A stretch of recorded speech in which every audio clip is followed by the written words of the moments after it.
The U.S. Mint just hit record gold bullion coin sales volumes in terms of overall fiat Fed notes.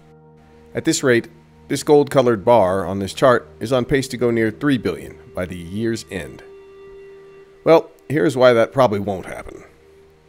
The U.S. Mint is playing an elaborate game of chicken or egg as it relates to selling low-premium gold bullion coins to their AP network in high volumes.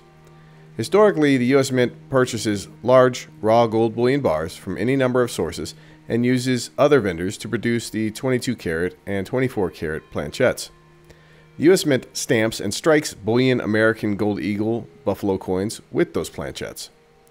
Each raw gold bullion bar and planchet purchase comes with a set of very strict explicit standard terms of delivery, which have not changed over time, that binds the seller to specific terms, with failure of the seller to meet those terms agreed with the U.S. Mint being very costly.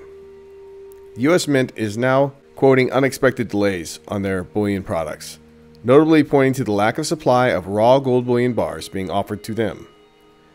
Considering the suppliers of the raw gold bullion bars are often the same parties buying the finished bullion coin products, it's an odd phenomenon where each party is in some sense biting the hand that feeds them and or at the least shirking their respective shortcomings.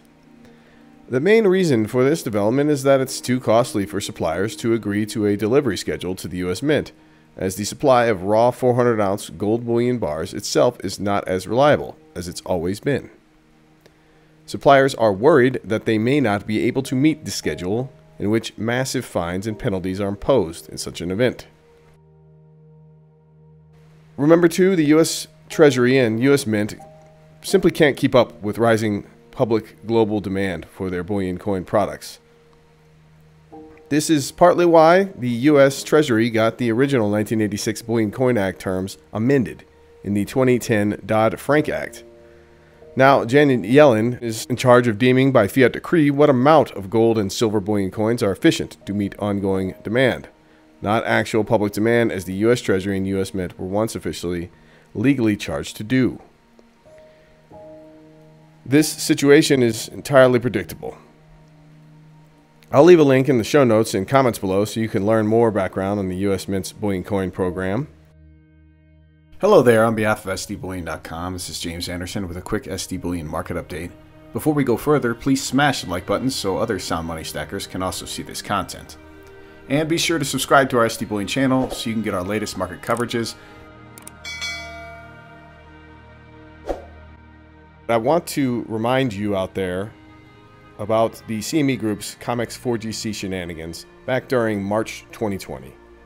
Back when they began allowing 400-ounce gold bars sitting in unsecured London ETFs and vaults to be counted as part of the supposed backstopping of the COMEX gold future system as well. Well, the COMEX 4GC 400-ounce gold derivative contract has no volume at the moment. No one is trading it. It was likely just an excuse to do what they did, in other words, to begin double counting unsecured ETF gold piles in London, giving off the impression all is well with the gold price discovery system and that it's flush with deliverable gold bullion. It's not, especially not in any real size.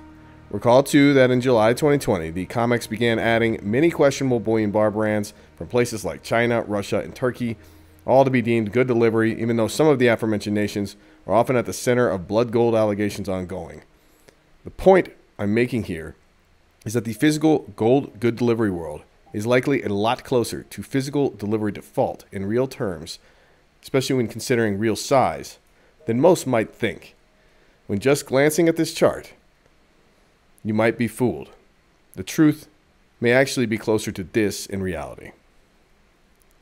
That's all for this brief SD Bullion update. As always, take great care of yourselves and those you love. If you enjoyed this content, be sure to give our video a thumbs up. To keep getting bullion-related news and industry insights, be sure to subscribe to our channel. Finally, hit that alert button so you know when we publish fresh content. Give us your thoughts in the comments below. Let us know what you think and which topics you want to hear more about.